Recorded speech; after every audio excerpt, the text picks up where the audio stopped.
he was even alive, and she was. I got a phone call again, and it was Raspberry. What do you mean? She with it, but Raspberry seems to be in denial about it or something. I wasn't sure proof of. She threatened to tell everyone my secret. My secret is that I'm gay, and then I watched all then what Raspberry told me, and when it correctly, Ryan gets Splinter out. The I wanted to be more than that.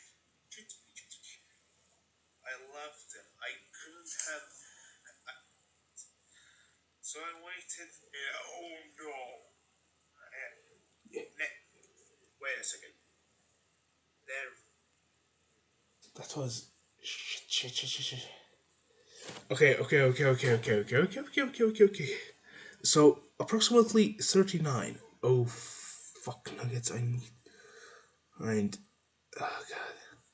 So 39. That means it's.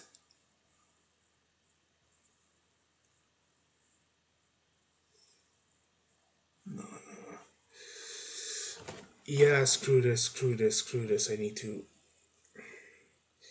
Look, I know it's Leo. I just need to ask. Are there two Leos in.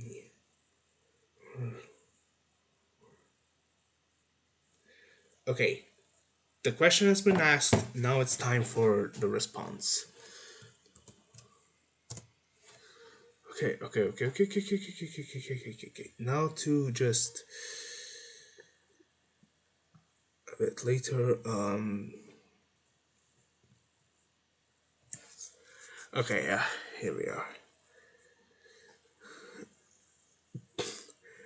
You'll see when you you'll see when I get there.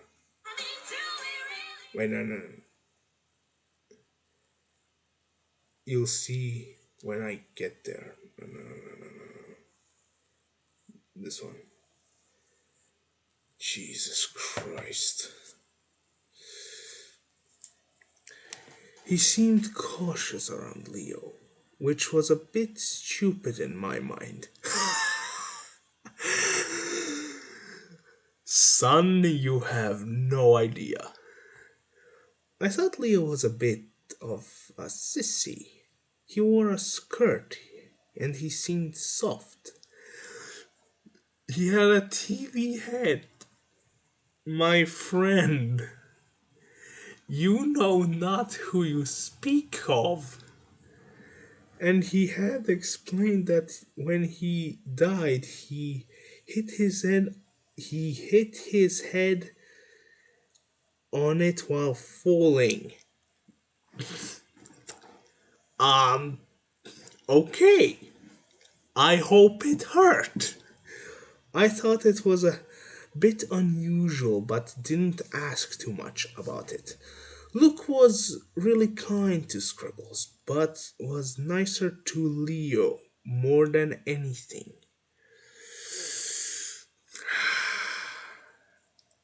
I became fond of everyone there, other than Eve. He also said that Eve's brother was there, and I was surprised when Scribbles said her brother's name was Elliot. The sister of my old friend had tried to kill me. It annoyed me. I didn't know why, but I just was tired of containing my anger and hatred. I realized how calm I had felt around my friends and how angry I was around others. I hated being stared at, but I enjoyed being looked at normally, as if nothing was wrong with me. Everything is okay. Everything okay, Splinter? You seem distracted, Scribble said, while which pulled me from my thoughts. I hugged Scribbles and leaned against him once he spoke. I'll take that. I'll take that as a no. What's up? He asked once. I hugged him. Nothing. I'm just tired. I had replied before, aching a young and yawn and hoping it sounded convincing. He nodded and walked me to the guest bedroom without saying another word. I was glad he didn't ask me more, and I was actually starting to feel tired after a while. I managed to fall asleep.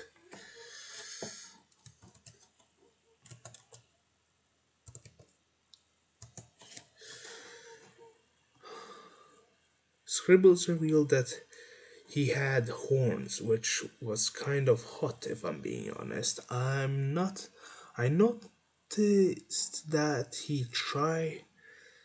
noticed how he tried he how tried he seemed. I don't know. And that he muttered in his sleep, so I asked about it. Why do you mutter in your sleep? He looked at me oddly for a moment before responding, I'm not muttering, it's the other eyes. I remembered his eyes from before I was decapitated and shuddered slightly. Where did they even go? He snickered and looked away. I noticed some pink on his scribbles and realized he was blushing. I ignored it while he responded, though I just keep them closed. I usually use my main eye to see, and I use to cover it with scribbles. He said he said it as if everyone had 17 that they can make disappear. I sighed and looked away with a snicker before I heard him move. Suddenly I felt him gently grab me and kiss me before leaving the room, and I just stared in shock at the door. Scribbles. Get your antidepressants, folks. This one's gonna be a hard one. I almost don't wanna do it, but I have to. There is no way I'm not finishing this tonight. I had a horrid life. My death was better than my life, and that's not something you hear often. My parents always thought it was a daily thing. It was if anyone actually saw my household, they would call CPS. I occasionally would leave for a week, and my father never noticed, only my mother did, and she yelled at me for it. I never got haircuts, and I always got mistaken for a girl. Once I was in school, I barely wanted to go home, but I didn't want to be there either. I was bullied for my hair, and shit I had shit grades. People made jokes about how my parents never called me my name. I hated it. They always called me Scribbles because that's what I would always draw in my work. On my work, I barely got any sleep, so I would occasionally sleep in classes. Weekends were torture and heaven at the same time. I slept on the couch while my parents slept in different bedrooms. I got as much sleep as I could, but I still was tired since my parents' fighting always woke me up. I would occasionally sneak out and sleep in a tree outside, which always was cold. I never got anything I wanted, only water, shelter, clothes, and food. I considered myself lucky that they sent me to school. Fucking hell. The only thing that they gave me was that wasn't necessary was scars. I had scars everywhere, a scar on my lip, a scar over my left eye, scratches on my right cheek, and more. One day in ninth grade, I heard a lockdown alarm go off during math. I panicked slightly and went with the rest of the class to the corner of the room. I remembered that we hadn't had a drill yet and decided to relax since it was probably a drill. People were whispering and muttering as usual. Then I saw the teacher and she looked confused and slightly scared. I had learned to read emotions rather well. I realized this was a real lockdown, and I panicked again. Suddenly everyone heard a gunshot in the hallway. Everyone fell silent as soon as the noise had been made. Then I heard it. There was someone jogging, juggling the doorknob. Then a loud knocking. I felt something suddenly press against me back as if someone was pushing me. Then there was another gunshot, but this one hit the doorknob. The shooter opened the door and looked around the room. Oh my god, answers. I suddenly felt a I suddenly felt a hard shove before I fell forward slightly. The shooter walked towards me and grabbed me by the hair before pulling me into the corner of the room. He gave a hostage. We have a hostage. Give us what we want or she dies. He yelled before looking down at me with a gun pressed against my head. His eyes slightly widened before he spoke again. Or he, whatever. After a while of waiting, another person came into the room holding a gun as well. Okay, answers. No, why do you ask? Okay, during the nights and there was a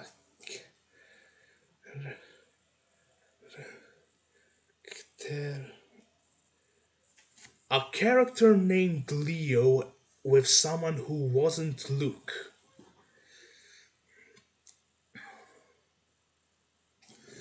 Shit, I have to. Oh god, oh god, oh god, oh god. Oh god.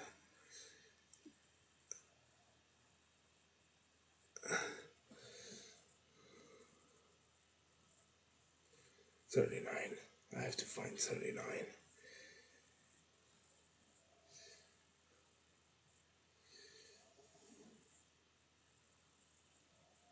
No, no, no, no, no, no, not this, not this.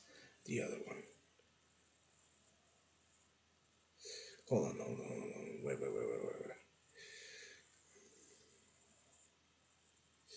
It was Nervina and Leo. Get it. Uh, no, not this, not this, not this, not this. Let's see. Edit. Edonite 35, Nervina and Leo.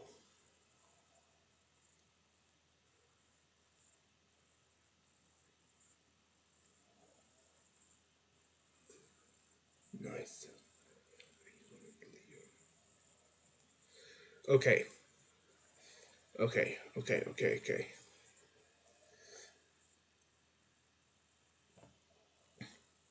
Question has been asked. Now we're waiting for the response.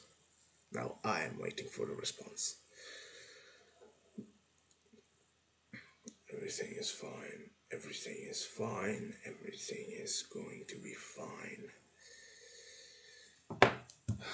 Alright, let's see. Wait, no, shit.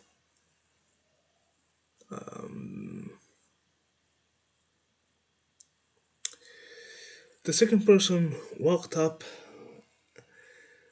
and whispered something to the man pressing the gun to my head. The guy nodded and grabbed me the shirt by the collar. Shirt collar and okay, we're getting a collar to pull me to my feet. I had never been so terrified in my life. The two shooters began walking out of the room while still holding me by the shirt. I pondered running off for a moment before realizing that they could easily shoot me or catch me. One of them suddenly slammed my head against the wall. I yelped quietly in pain, but gently pressed my head against my forehead. I took my hands off my head and looked at it. I gasped quietly once I saw the blood on my hand. I looked up at the two shooters while trembling. Then I was then I passed out. My vision went black and I felt slight pain on my right cheek. Hold on.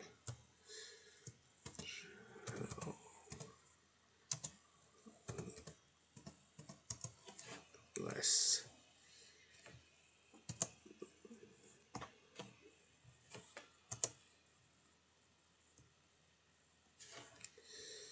So it's 221. 221.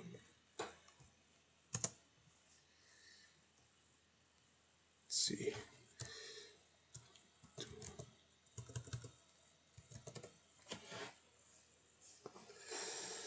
Oh, there's another Leo that I forgot about.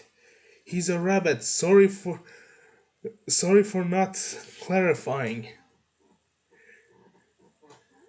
It's okay. This is a long story and I'm just rereading it in preparation for the new chapter you just added.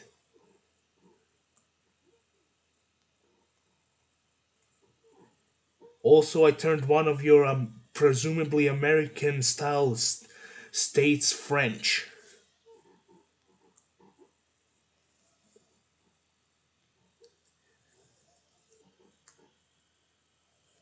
Right. Rabbit.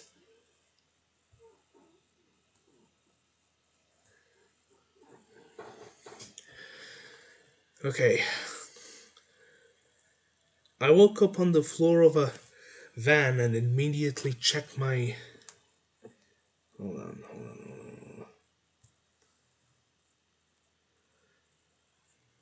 Checked if my forehead was still bleeding. I saw it. I saw in the dim light just that it wasn't, and I began to sit up. I noticed that there was tape over my mouth and my legs were tied together. I looked around on the van and saw tape and rope along with two guns on the ground. I saw the two shooters in the front of the van, and I quietly moved against the wall of the van. I saw one of them look back at me angrily. "You're awake already?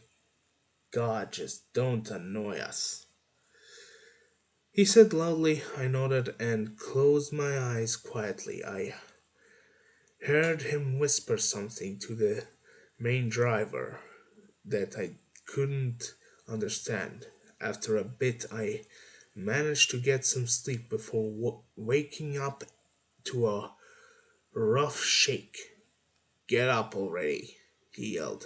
I sat up and looked at him. He seemed to realize that I couldn't walk with my legs tied together, and he sighed angrily before untying my legs.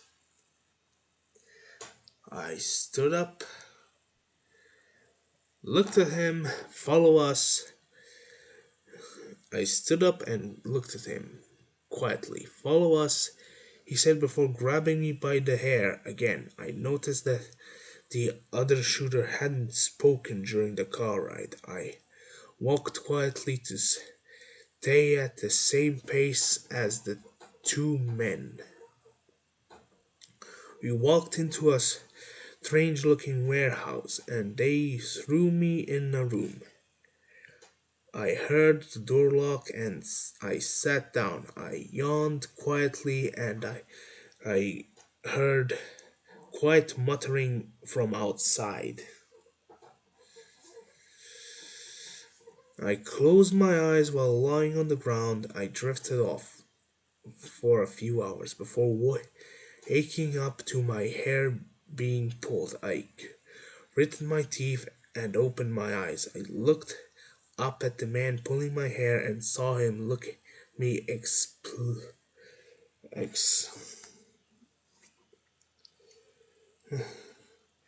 ex, hold on, expectantly. I realized he wanted me to sit up. I quietly sat up and nodded before letting go of my hair. He began speaking clearly to the other man. This kid hasn't said a word. He also seems obedient, The other man spoke quietly. Let's hear him then. He might be a girl. Ugh, crud, I feel ill.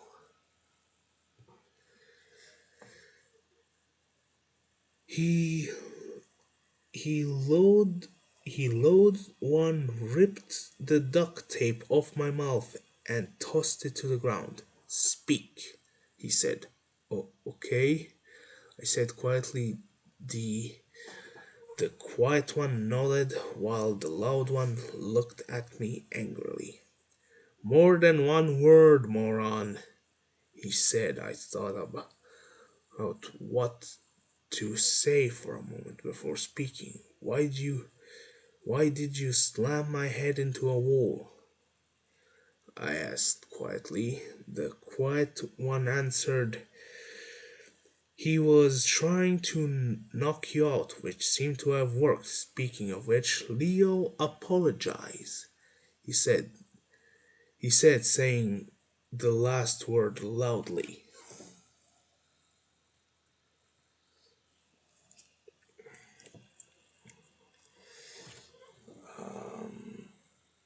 Right.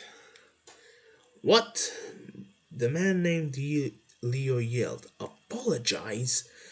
That looks like it was. That looks like it would leave a scar. The quiet man said loudly with an odd amount of authority. He then whispered something to Leo. Leo angrily sighed before looking at me. I'm sorry for slamming your head into a wall, he said, clearly pissed. That's fine, the other said a moment later. The said a moment later, the quiet one knelt down to look at me directly. Amuk, what's your name? He said quietly. I looked at him and processed his appearance. He was tall and thin with dyed red hair in a ponytail. He had bright blue eyes and earrings. My name is Scribbles, I said after a moment. Scribbles? The fuck kind of name is that? Leo said suddenly. I saw Luke turn to look at Leo and spoke. It's better than having the same name as a zodiac sign. Okay. I hate them, but this is a good line, he said loudly before turning back to me. I like your name. It's clearly not a common one, he said while smiling. He looked back at me. I looked back at him blankly before quietly responding, "Thank you." He smiled again once I spoke. Why was he being so kind? He had taken me hostage and driven me here. So why was he nice? I decided to look at Leo and assess his appearance. Oh, crud. He had a skull and short black hair.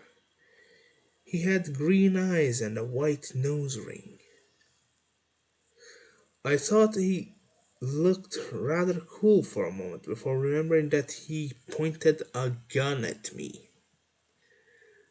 Could see that didn't give you permanent brain damage, child. I managed to get. Wait, no. Alright, Luke, and I should get going. Come on, Leo said loudly, with a tiny hint of fear glinting in his eyes when he said Luke's name.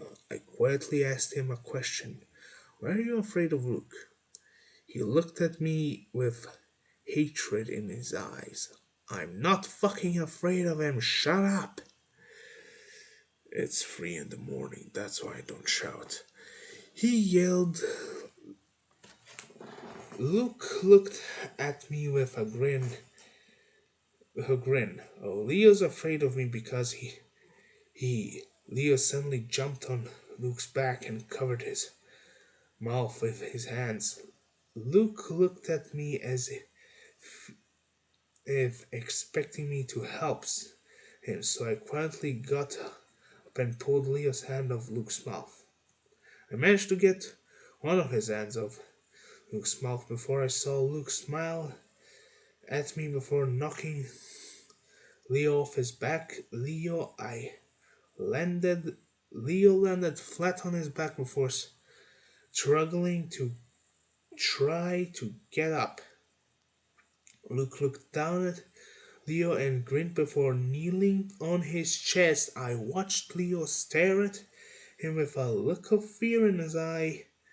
He looked absolutely terrified, as if he knew exactly what was about to happen. This is why I can do this whenever I want, Luke said, answering my Leo questions as he pulled on Leo's nose ring. Leo shrieked in anger and pain. Luke let go.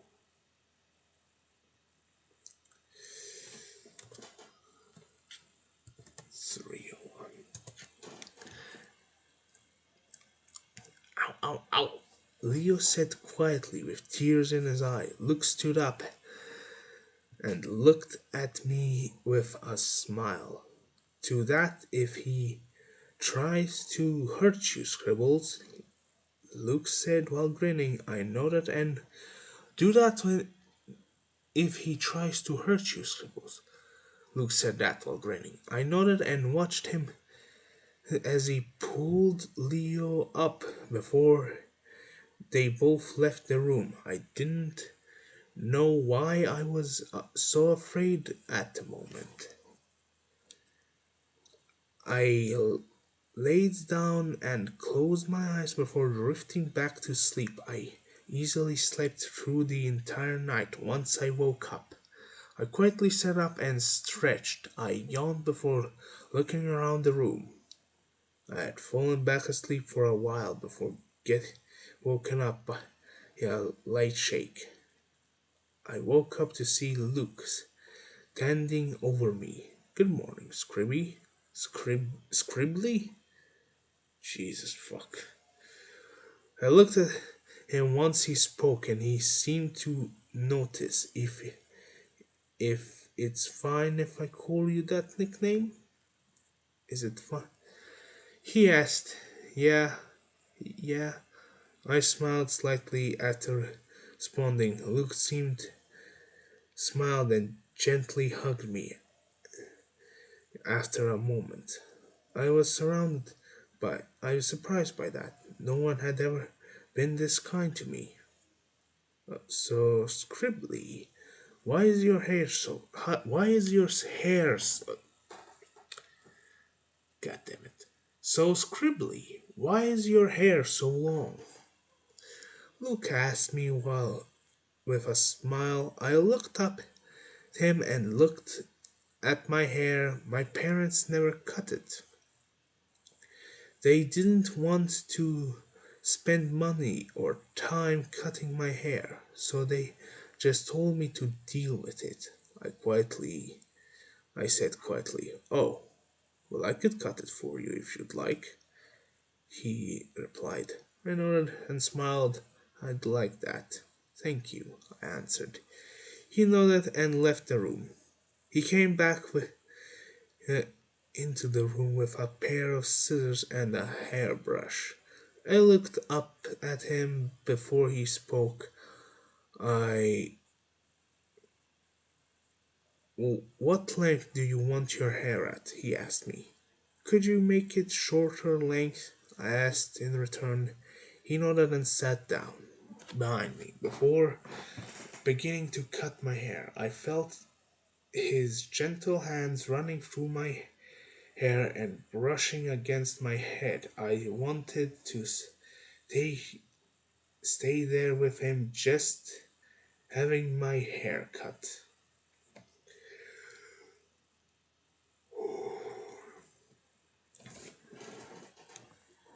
He finished cutting my hair after 10 minutes. I hugged him once he was done and he smiled. I felt him gently press his cheek against mine and I closed my eyes. I managed to drift into sleep in his arms and I woke up to Leo yelling. Luke looked up at Leo grudgingly and angrily, and I realized that he had been asleep.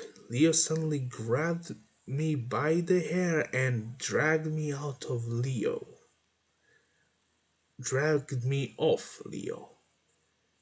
And I heard Luke yell, "Grab Leo's nose ring," and looked at him anger with an angry glare, holding my hair. "Don't you fucking dare," Leo said with a mixture of fear and anger. I tugged on his nose ring and listened to as he yelped in pain, let go of my hair and covered his nose ring. Saw tears in his eyes and I realized that I had tugged his nose ring hard enough to make his nose, oh, God, nose bleed. I walked towards him a bit and saw him look at me with terror and anger. Back Scribbles, back away from Leo. Luke suddenly spoke up. I quietly backed away and looked at him with fear. "Don't worry, I'm not mad at you. He is tough. I'm gonna help him stay here," he said before walking over to Leo, and Leo suddenly lashed out and slammed Luke into the wall. I gasped quietly and backed against the wall. Luke grabbed Leo and did something which Leo shrieked again. I saw something red and white fall to the ground while a metallic clink, and I realized it was Leo's nose ring, covered in blood. I trembled quietly, and saw Luke gently press a cloth to Leo's nose.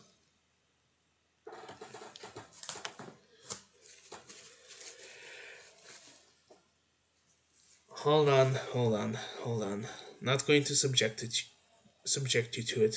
He who wishes to listen to this post recording.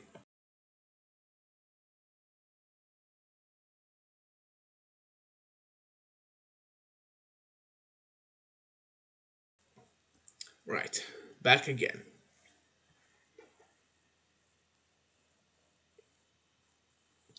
Leo was.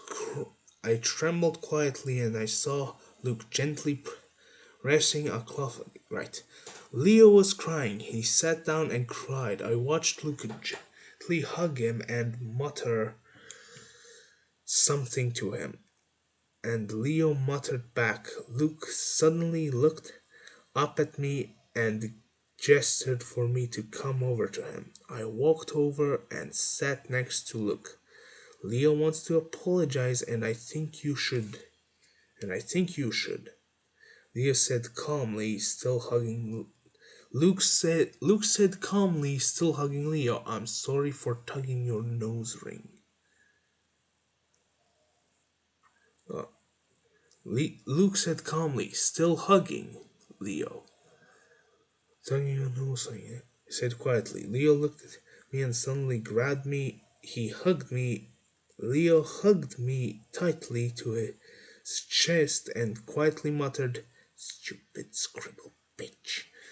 He muttered while slightly. He muttered while. He muttered while slightly digging his nails into my neck.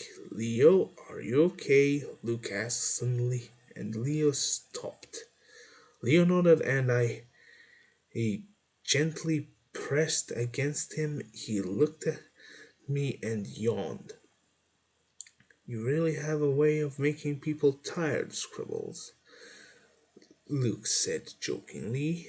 Leo, Leo laughed as Leo laughed quietly, still in some pain. The pain was clearly more bearable now, though. After a bit, Leo fell asleep, and Luke hugged me and Leo. Luke also fell asleep shortly after Leo, and I fell asleep last. They were both so warm, and Leo's nose had stopped bleeding. Leo shook me awake in the morning, and I hugged him. He looked at me before quietly resting his chin on my head. I liked how warm he was. I felt bad. He was clearly in a lot of pain. When I had pulled his nose ring, he deserved more than a plain apology. Oh, dearie me.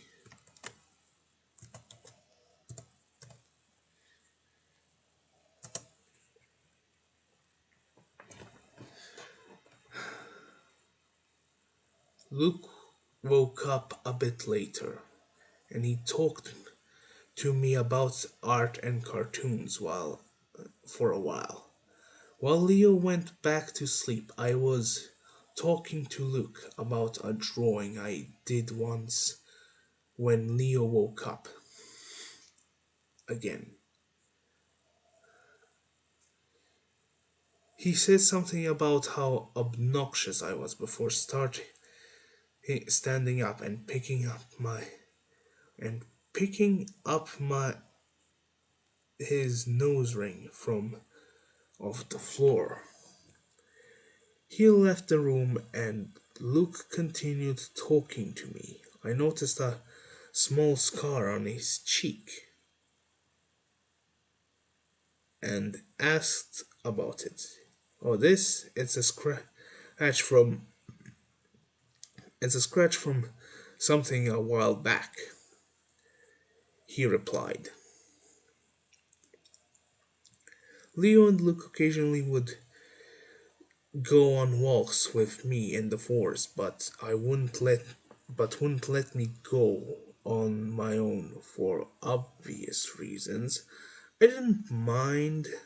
It was funny to see Leo rip over branches. Luke always kept up with me easily, but Leo fell behind, mainly because of all the branches he kept that he tripped over. It showed it showed point at it snowed at one point, and Leo face first in the snow. Luke and I had to keep ourselves from laughing, and Leo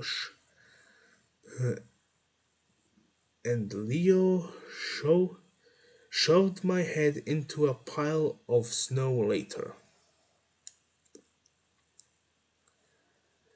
Luke eventually let me go out on my own, but he gave me a strange looking necklace and told me to not take it off. I walked around the snow and realized it was getting dark. I sat under a tree and laid down in the snow. I was about to fall asleep when I suddenly heard a branch snap. I sat up quietly and looked around.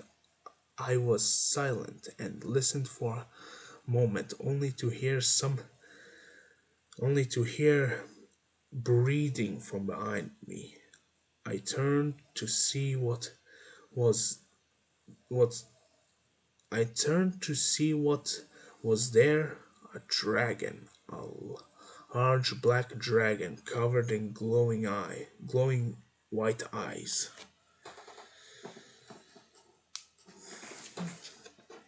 I was silent. I didn't say anything, but it spoke.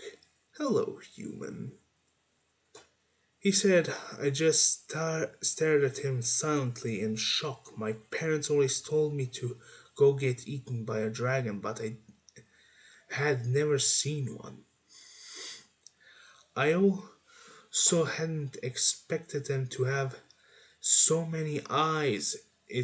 Had it had terrifyingly sharp teeth. Hello? Hello, are you deaf or stupid? He said while softly grabbing my ear between two talons. I'm not deaf or stupid, I responded quietly. I've just never seen a dragon before and you scared me, I said. Ah, that's reasonable. Well, most dragons don't have my this many eyes. I'm just defective, he said. You don't seem defective. Having more eyes seems helpful. I think it's cool. I responded. I was being honest. He looked awesome. Really cool. Most people call it freaky or terrifying. He sat down and tucked me in his wing after replying, You're not terrified, or at least not any more terrifying than a normal dragon. I said calmly. He laughed loudly and looked down at me. So I'm the first dragon you've ever seen? That's unfortunate. You only know what I look like, he said gently, wrapping his tail around me in the snow. I've seen images, not photos or anything. I like dragons. You're all cool, or at least cool looking, I said as I sat on his tail to get out of the snow. Most humans are terrified of us. So what's your name? He spoke again. He said his loud yet kind voice me, calming me down slightly. Scribbles, I said. I'm Splinter. What happened to your forehead? He said. I looked at him for a moment before speaking. Where on my forehead? I asked. He slightly pointed a talon at the scar from Leo slamming my head into a wall. Someone slammed my head against a wall during a school lockdown, I explained. Jeez, were they trying to get the person? Jeez, were they trying to get the person causing the lockdown to find you? He asked jokingly. Jeez, were they trying to get the person causing the right? They were the reason the school was on lockdown, I replied. His eyes seemed to widen with the shock all at once. Oh, jeez, he said quietly, the last part being barely a mutter. I snickered and grabbed a snowball in my bare hand. Don't worry, no one dies. No one died. I was the only one affected physically, I said to reassure him slightly. That's still not good, he said. I shrugged and tossed a snowball at him. After an unfair snowball fight, he leapt in a tree where I decided to sleep as well. Luke was nice enough, but I didn't want to go back. Splinter told me more about dragons in the morning, and I told him about humans. I brought up the topic of parents, and he became quiet. I told him about how shitty my parents were, and he told me how his parents kicked him out. We bonded over shit parents that day. I walked around the forest, some more after he fell asleep. I would know where he was when I got back. It was dark out, but the glow of his eyes made obvious where he was. I was walking when I saw movement from the corner of my eye. I turned around and looked for a moment, only seeing bush, some bushes. What looked to be a snowball that had been thrown at the bush. Suddenly something heavy hit me on the back of the head, and everything went black again. I woke up in the room that I had been in when I became a hostage. Leo or Luke must have taken me here. Why hadn't they done it sooner, though? I sat up and felt painful stinging in the back of my head, and saw a small bit of blood from a small cut on my neck. I had duct tape over my mouth.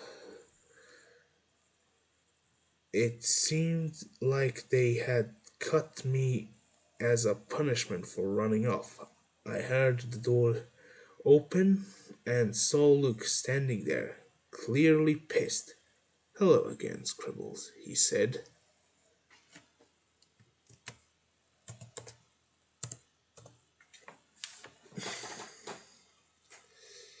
Shit's about to get fucky.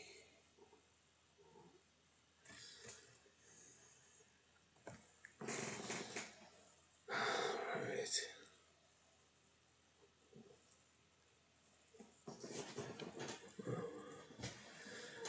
He walked over and wiped the blood off my neck. Before grabbing my chin, he began digging his nails into my chin and glare, glaring slightly at me. I told you to come back. I trusted that you would, yet you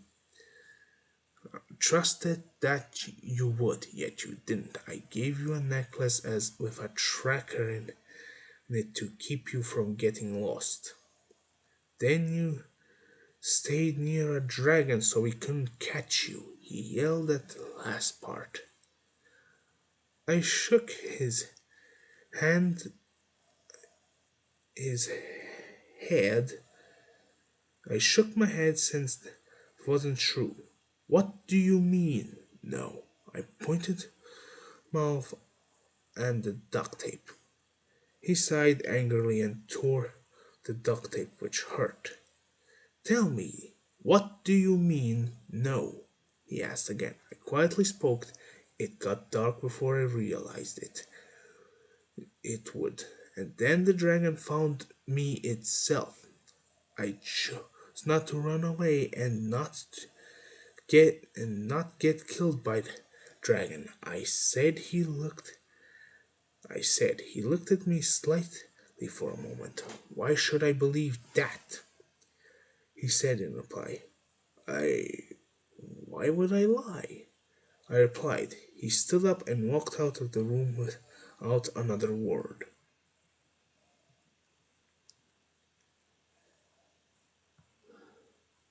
I went to sleep for a while before waking up and seeing Leo standing by the door. He was entirely silent. Before seeing that I was awake, I see you finally woke up. What was up with the whole running off and staying in the forest for 3 days thing? He asked me. Wait,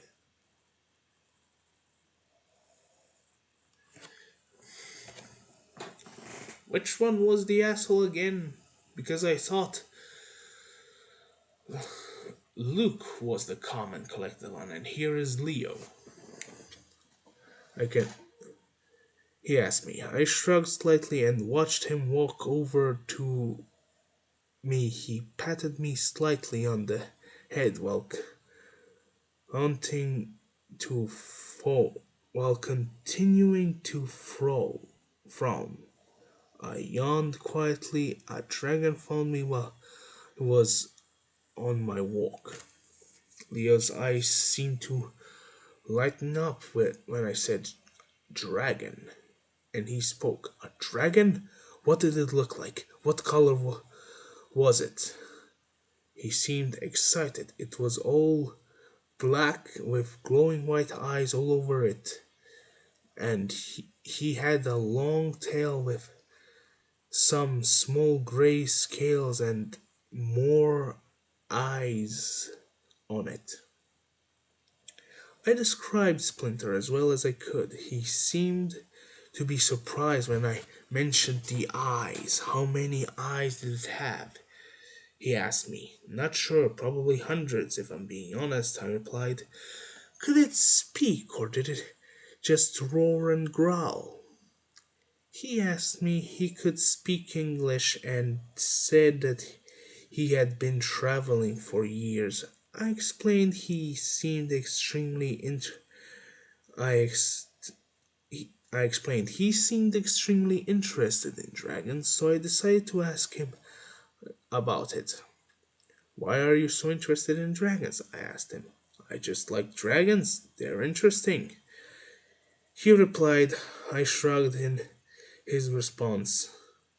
Wait, you said he had hundreds of eyes, right? Are there other dragons like him, or is he significant? He asked suddenly. He's significant. There's no other dragons with the same condition. I responded. Really? Not even his parents? He asked with a surprising with a not even his parents, he asked with a surprised expression. Yeah, he said, his parents were normal, and that he was just a freak, I replied. He seemed shocked if I he seemed shocked. If it was a condition, normally it would come from something to do with genetics. So if his parents were both unlike him, then maybe he rum he rambled on for a bit about genetics and ancestors and a few other things that he began pacing around the room, still rambling. Give me specifics. I love this type of stuff. Wait, if it's a genetic disorder that his parents both had strands of in their DNA, but not enough to affect their appearance, and he got enough to give him a significant appearance. He said suddenly, "Huh? You mean like his parents weren't affected? That makes sense. You're a genius." He smiled when I said that last part. Leo hugged me and grinned before continuing to pace around the room. After a bit of pacing, he left the room. I,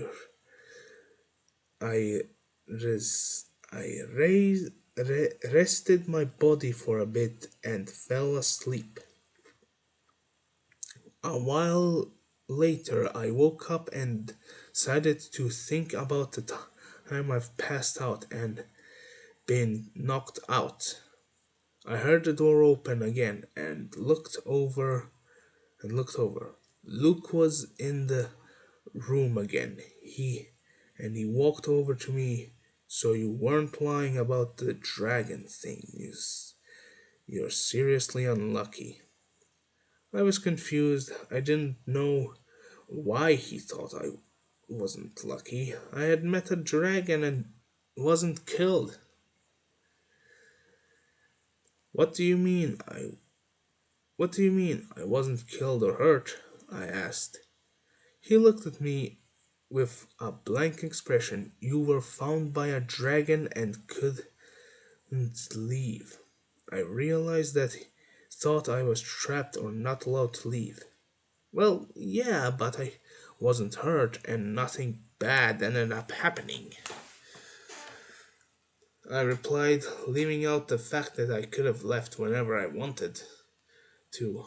"Alright, that was lucky, but my point still stands. It's not lucky to be staying with a murderous carnivore."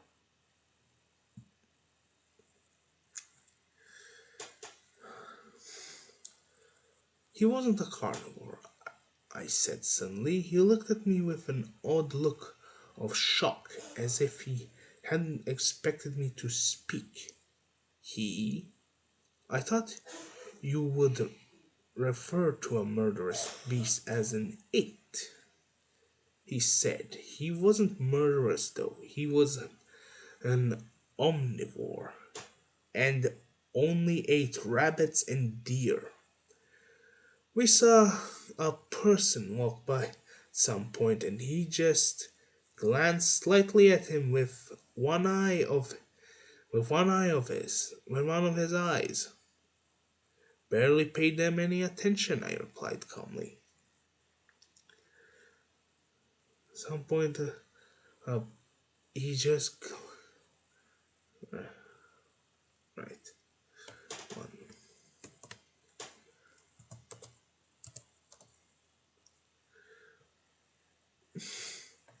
one of his eyes. He was able to look with one without the other, Luke asked. I realized I hadn't told him about Splinter's eyes. "No, he has a lot of eyes. Probably hundreds. They're all over his body, except his face.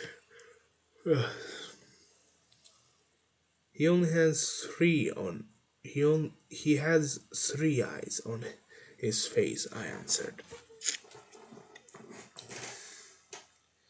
He seemed to ponder what I said, and after a bit he simply shrugged and yawned. "Well, I'm going to sleep. Bye," he said before leaving the room. I went to sleep within the next couple of minutes.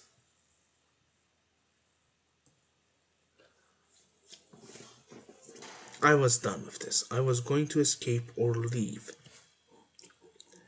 I was done dealing with Luke and Leo. Sure, they looked cool, but that doesn't mean That doesn't make them good people. I began planning my escape. I watched and watching to see when they were paying attention. I waited until I knew they weren't paying attention to me or the room I was in. I was in.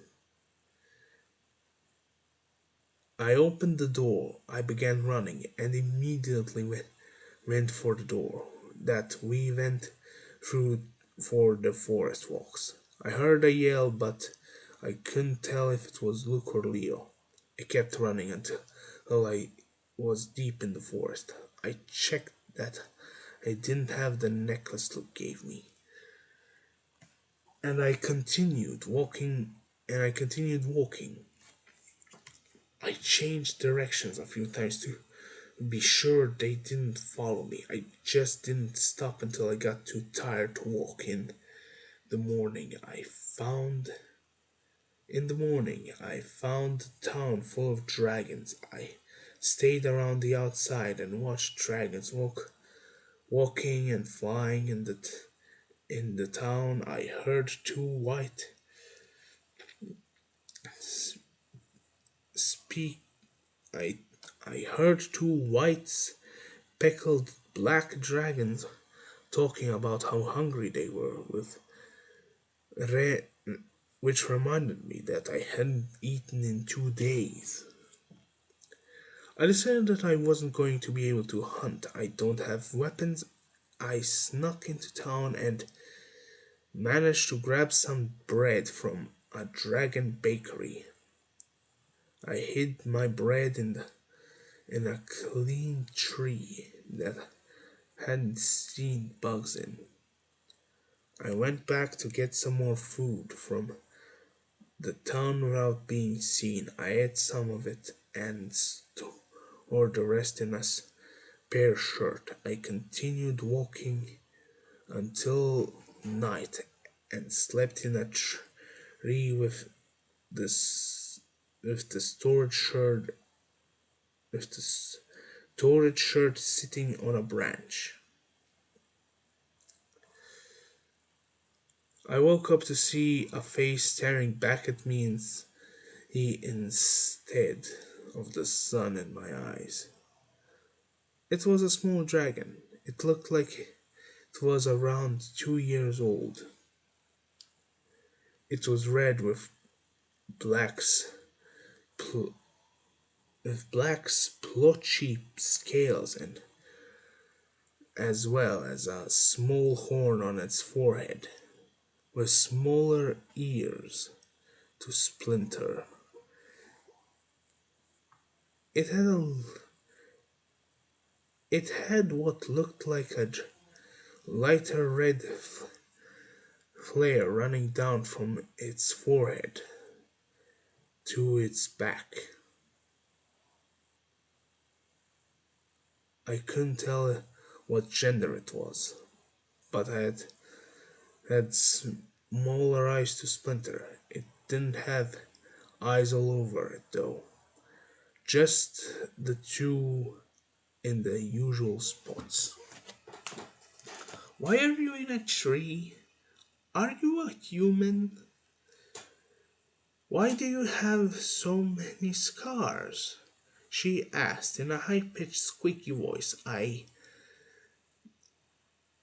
stared at her, stunned by the sudden questions and the fact that she wasn't attacking me. I don't want to sleep on the ground. I am a human, and I got these scars from my parents and some old friends. I answered for a moment. I answered after a moment.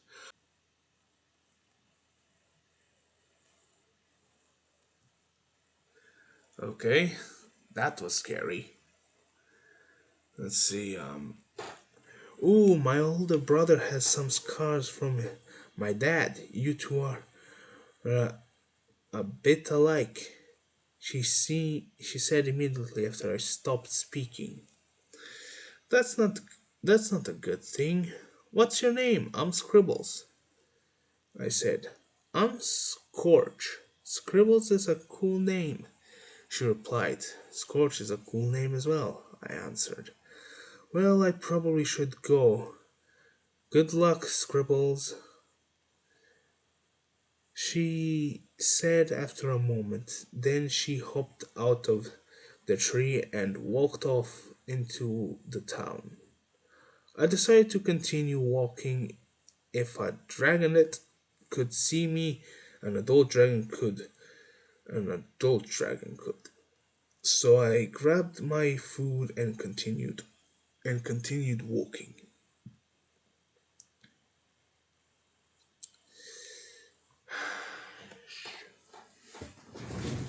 Let's see.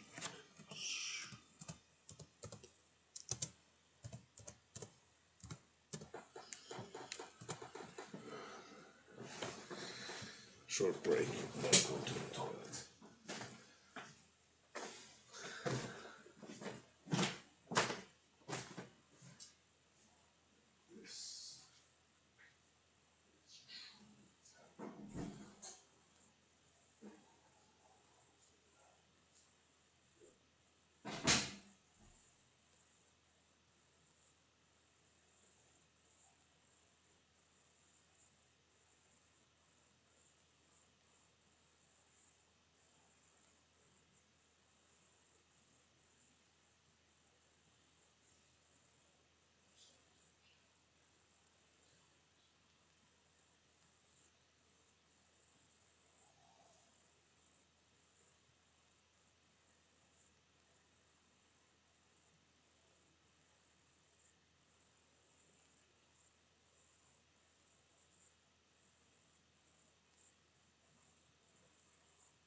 Go on then, fuckwit. Try and kill me.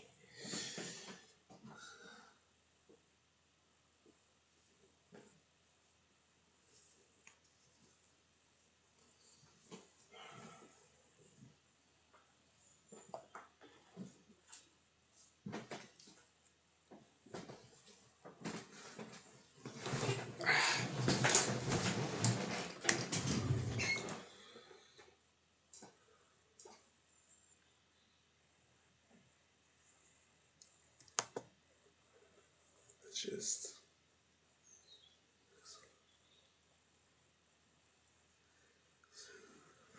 I don't know.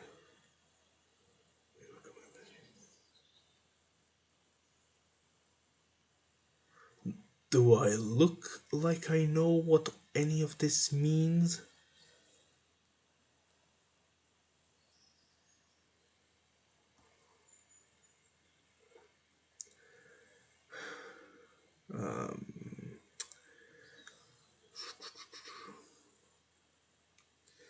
I traveled for 6 years, and since I was 15 when I was kidnapped, I was 21. I decided on my birthday that I would steal a small piece of cake from a dragon. Oh. I snuck into I snuck in through an open door, hoping no dragon would see me. After a moment, I saw a cake I could grab a part of it. I checked that I couldn't see a dragon and snuck over to the cake. I grabbed a knife and cut a small piece for myself and was about to grab it when I suddenly felt something land directly on my back, knocking me down.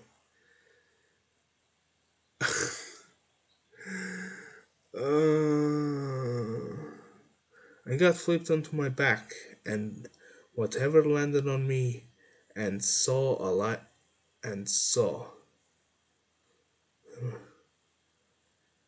a light purple dragon with two horns. It seemed to be the baker of the cake. She snarled loudly at me, clearly not happy that I was trying to take her cake. What is a human doing stealing cake? She hissed the question at me.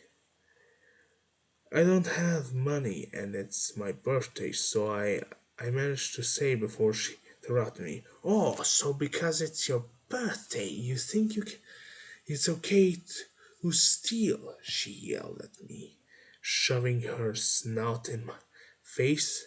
I didn't think it was right. I tried again to explain, but she interrupted me again. You ruined that cake. I can't even sell it anymore. It was already paid for. Now I have to remake it, she yelled, still shoving her snout in my face. I felt a sharp object next to my neck, resting slightly on it. You're not gonna pay for the cake, you know. You're gonna pay for that cake, you know, one way or the other.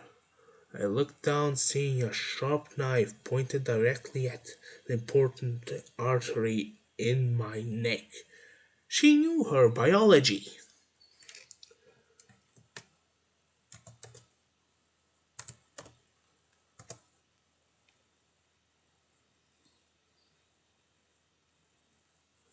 So either you pay for a new cake or you die. Sorry, those are the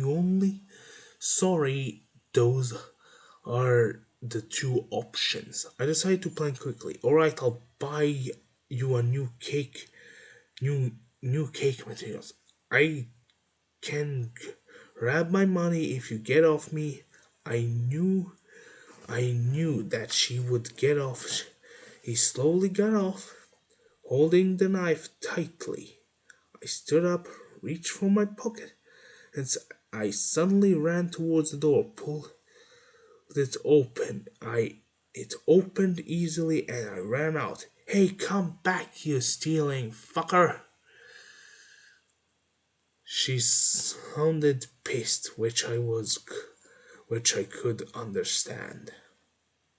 I ran for a while making sure the baker wouldn't find me. I eventually got tired and climbed a tree to sleep in. I had begun to fall asleep when I felt something heavy on top of me again. I opened my eyes to see a large scaled black dragon. He seemed surprised by me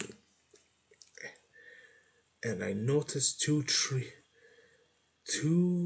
three large claw marks on each of his cheeks. Under the claw marks was closed eye, seemingly sealed shut by the scars.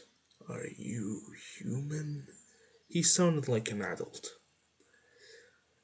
Yes, I am. Why are you asking? I asked him in turn. He shook his head slightly before looking at me and speaking.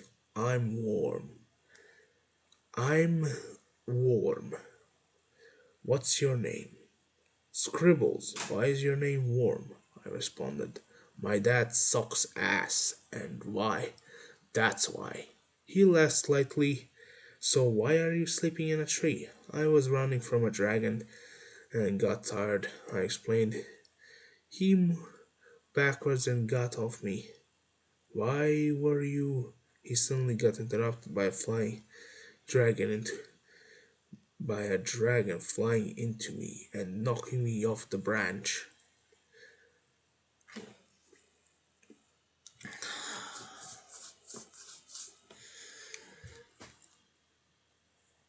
My head knocked against the ground and I felt a sharp pain and I felt something warm running down the back of my head and I knew it was blood.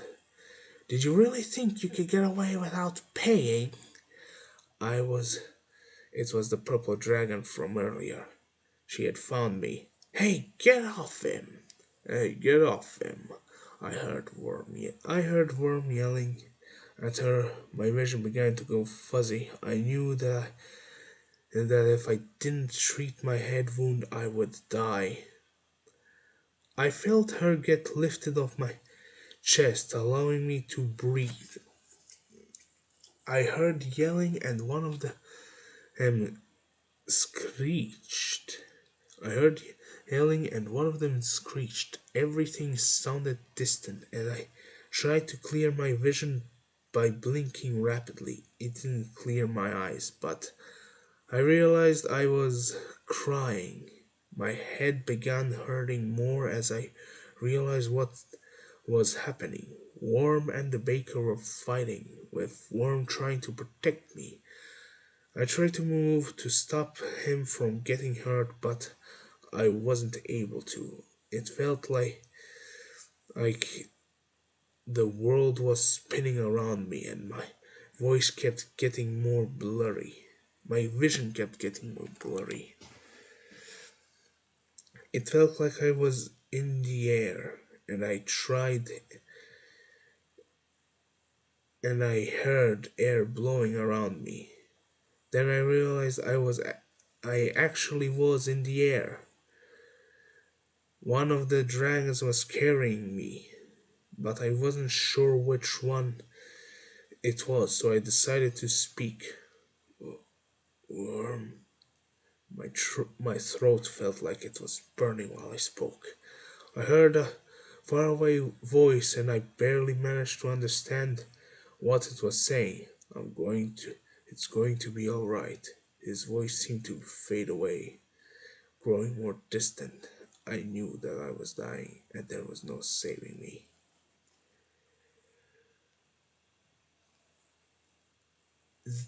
I knew that I was dying and that there was no saving me was the line that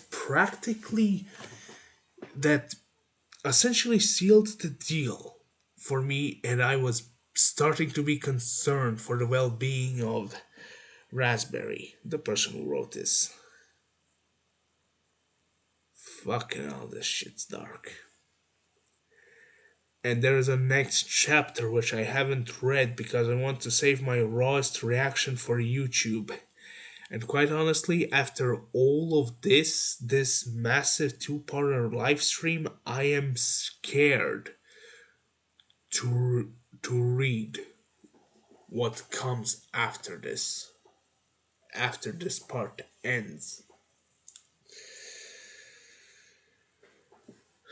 But cowards are not the ones who find out.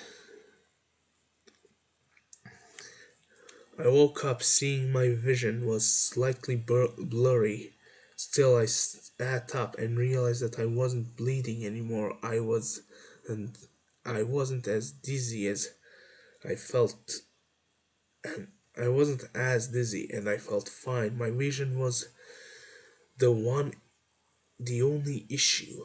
I tried blinking rapidly, and this time it worked. I could see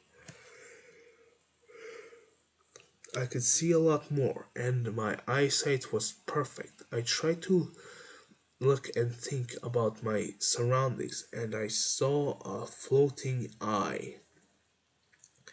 It turned out, it turned and looked at me before seeming to speak. Hi, I'm Eve. What's, why is your face all scribbly?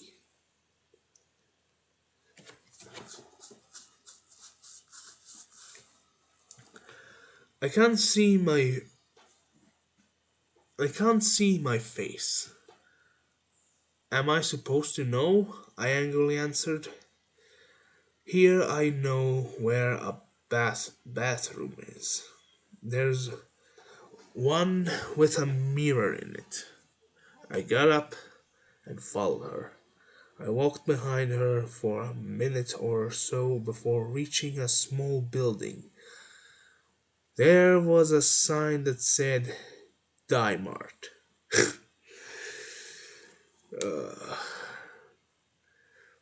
On the top, we, on the top. We walked into the building and I saw three people. Two of them were arguing. The other was just sitting down, and one of them one of the two fighting workers were wearing a leaded hat and scowling, and the other flipped the first off. The calm one seemed to notice us, and he waved, "Hi, Eve, we're going to the bathroom. This guy has to see his own face," she interrupted him before leading me to the bathroom. I saw a mirror on the wall with a couple of cracks in it in the corners. I walked and looked and the mirror I walked in and looked in the mirror. Eve was right. My face seemed to be entirely made up of scribbles, with several rhombus like eyes visible in the scribbles. I had the same clothes as the ones I was wearing when I died, a red long sleeve shirt with blue flared pants. They were clean, which were different from when I was alive.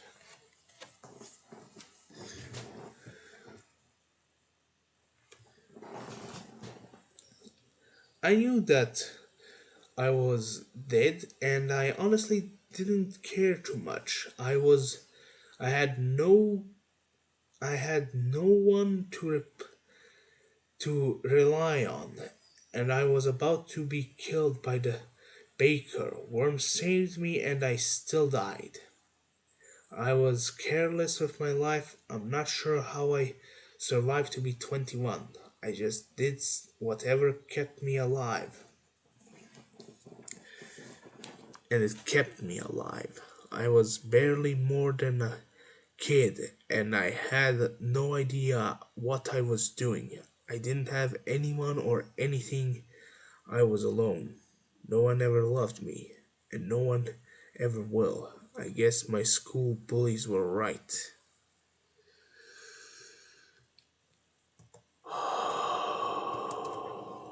Deep breaths, deep breaths. Luckily, I'm too tired to feel any significant amount of rage.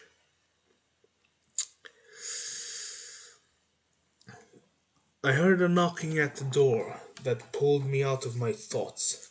Hurry up! I heard a girl. Hurry up! I heard a girl yell. It didn't sound like Eve, though. I tried I tried to and succeeded at closing some of the eyes, leaving one in the corner visible. Then I opened the door and left the bathroom.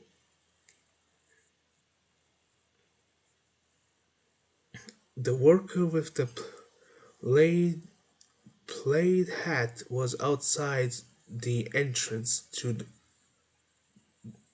was outside and entered the bathroom after muttering a quiet finally.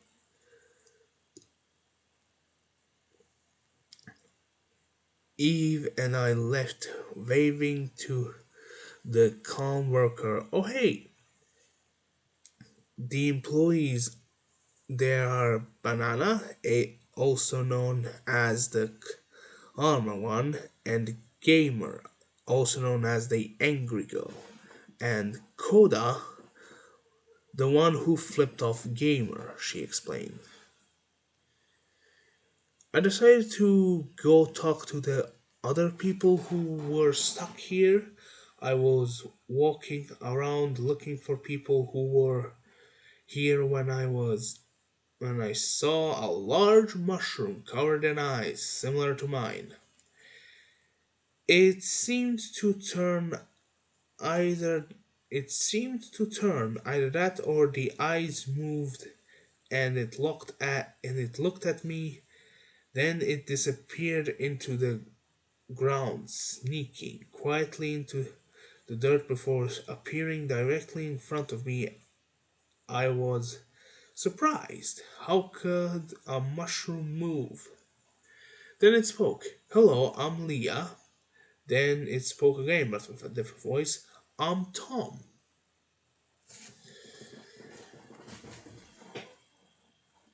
It then spoke a third time with another voice. No one cares, Tom. I'm Dan.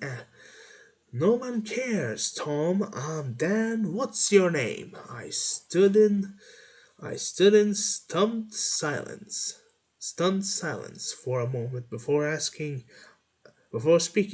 Scribbles, how many of you guys are in there? Leah was the one to respond. About 37 of us speak free. About 37 of us. About 37. Us free speak full of us a lot, though. I heard a lot of quiet muttering for a moment before Tom spoke. So did you die, Scribbles? He sounded quite quiet and sad. I hit my head hard on a rock after being knocked out of a tree by a dragon. Most of the eyes of the mushroom widened before the muttering continued. Then Dan spoke. We died as a group, but most of us don't like mentioning it. He sounded stuck up and cocky, especially compared to Tom. Would you like to know why you're here? Leah offered. Her voice sounded. Leah offered. Would you like? Would you like to know why you are here? Leah offered. Her voice sounded gentle and calm. Sure, I answered. Basically, if you have never killed someone, you come here. If you have killed someone or multiple someones, you go to a different place. We have a connection with the people who died with us, so we can occasionally communicate with them. That's how we know this. Tom was my favorite of the main three speakers. They explained how they explained who the better known people here were. Then they explained the lost souls, people who either got lost navigating this place or people who killed someone here. They basically had a hand in both good and bad dimensions, and if they killed enough people here, their body eventually turns into a weird sludgy goop. They also mentioned that since the Dimart employees weren't lost souls yet because they only killed people in the living world. They also mentioned that since Dimart employees weren't lost souls yet because this is where it ends for now. I'm still writing it. It may end for you, but it doesn't end for me. We will continue this, and quite honestly, I am afraid of what I will find.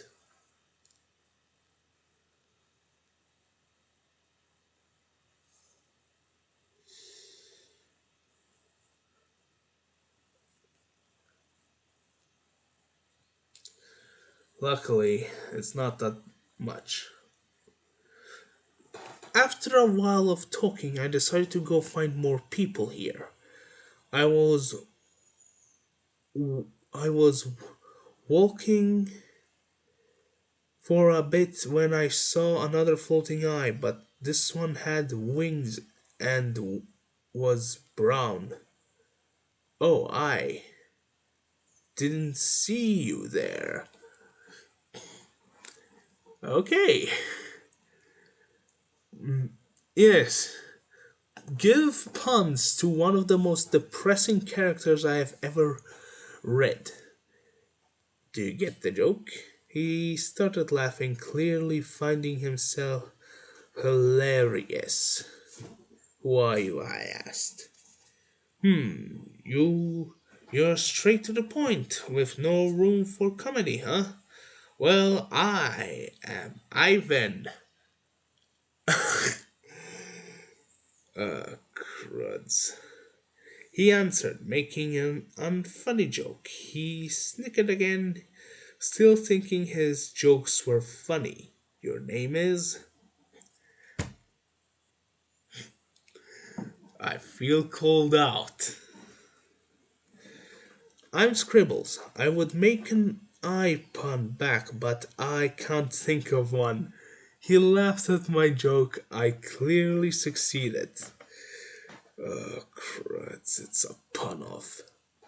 Ah, so you do have a sense of humor. I was beginning to think you were as boring as half the people here, he responded. All right, I'm getting sick of the eye puns. Let's have a punless conversation. More like a funless conversation, but anyways, are you new around here, Scribbles? He asked me. I just got here. Is everyone here dead? I answered and asked. Yep, everyone except Dimart employees is dead here. Fucking hell. Is there a way to leave? I asked. Not as far as I know, but the DM, Dungeon Master, Death Master? I don't know.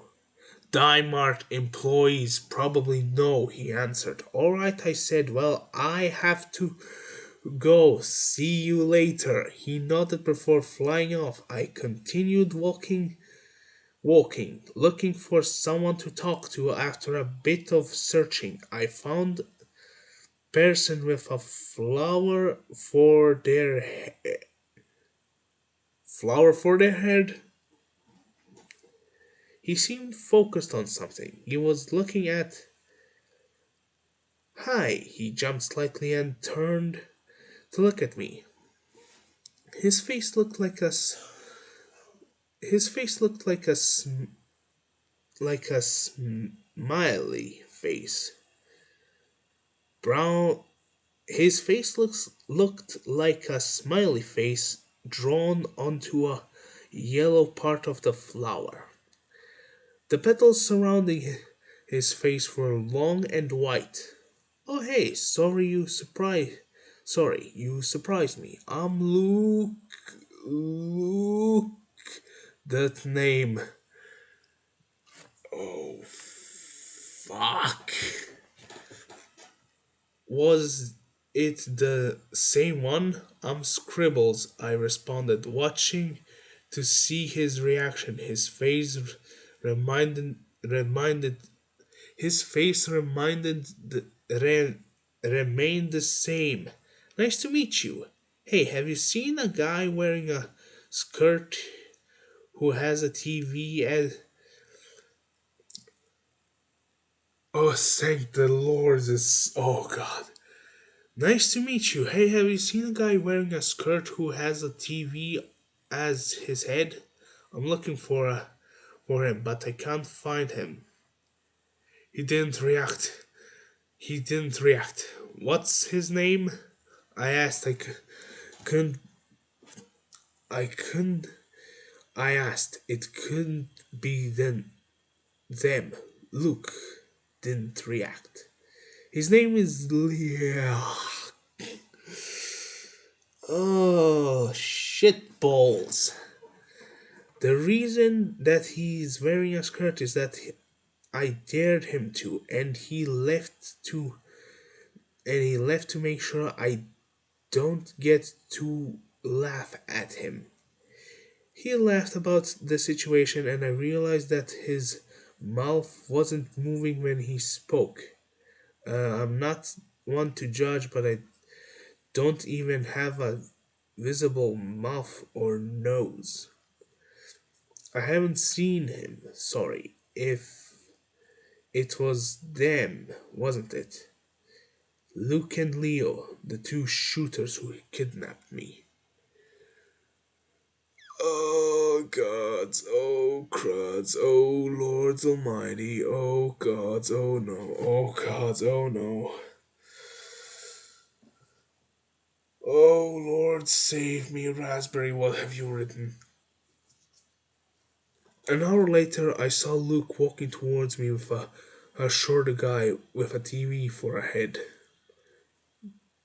He was also wearing a light pink skirt. I found him. He was holding pretty. God damn it. He was holding pretty well though. He said the dots that he had for eyes became. For shit's sake. He was holding pretty. God damn it. He was holding pretty well, though. He said the dots that he had for eyes became sideways. Par, par, parent, parent, parent, parentheses. Oh, sideways parentheses. I got it. Before becoming dots again. Scribble. Oh, this is Leo. Luke suddenly said, interrupting my thoughts. Leo seemed to stare at me for a moment before speaking.